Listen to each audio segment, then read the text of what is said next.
Dad's fork scraped the edge of his plate. The metal on ceramic sounded sharp enough to cut through the fake laughter around the table. "You're not getting a single dollar," he said, eyes fixed on me like I was a stray animal that had wandered in. The words should have stung. They didn't, not anymore. That's when my phone lit up on the table. The number was unfamiliar, but the voice on the other end was clear.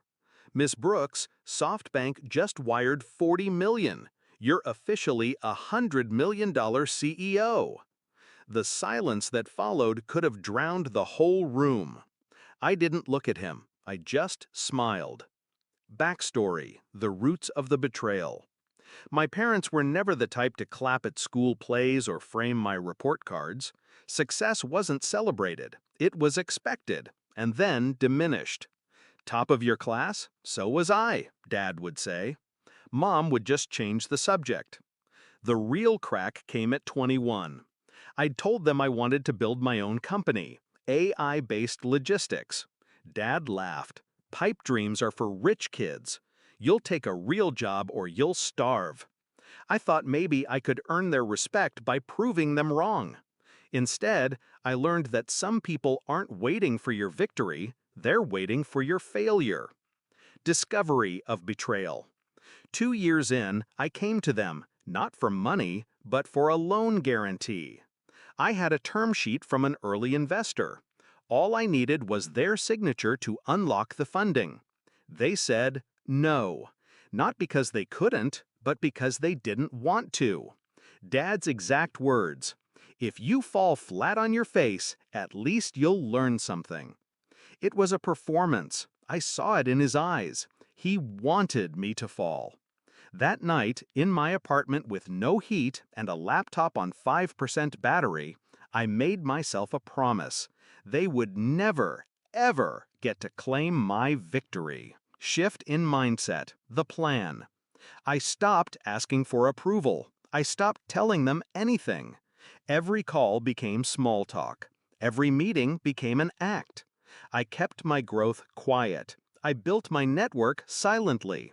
I learned to listen more than I spoke, to ask questions that revealed what people thought of me when I wasn't in the room.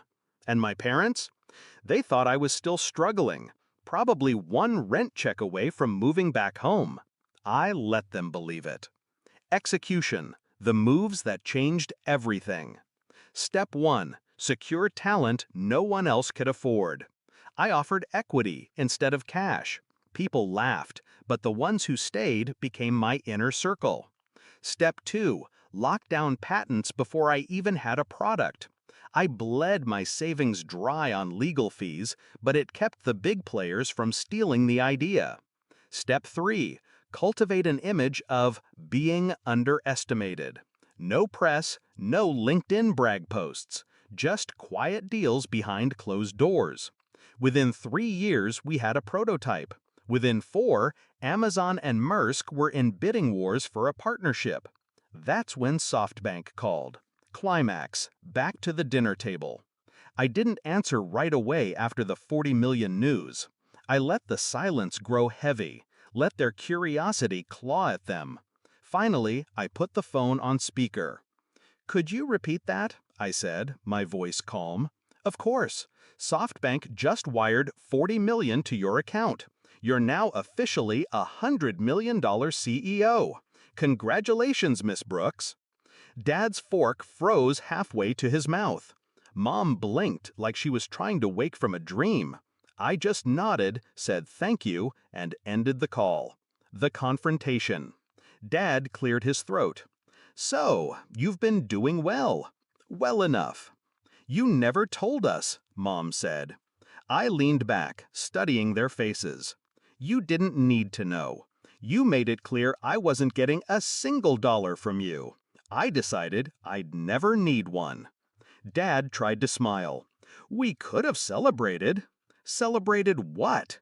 You didn't believe in me. You bet against me. And you lost." His jaw tightened, but he stayed silent. For once, he couldn't spin the story to make himself the hero. The payoff. A week later, I sent them a package. Inside was a copy of the SoftBank contract framed in glass. Below it, a single note. This is what you said wasn't worth investing in. No check, no invitation. Just proof. Resolution, final reflection. People think revenge is loud, slamming doors, shouting matches, dramatic scenes. They're wrong. The most satisfying revenge is quiet. It's letting the other person live long enough to see just how wrong they were, and making sure they know they can't touch any of it. That night, after the dinner, I sat in my penthouse, city lights bleeding through the glass, and realized something. I hadn't just won. I'd erased any part of me that still needed their approval, and that was worth more than the 100 million.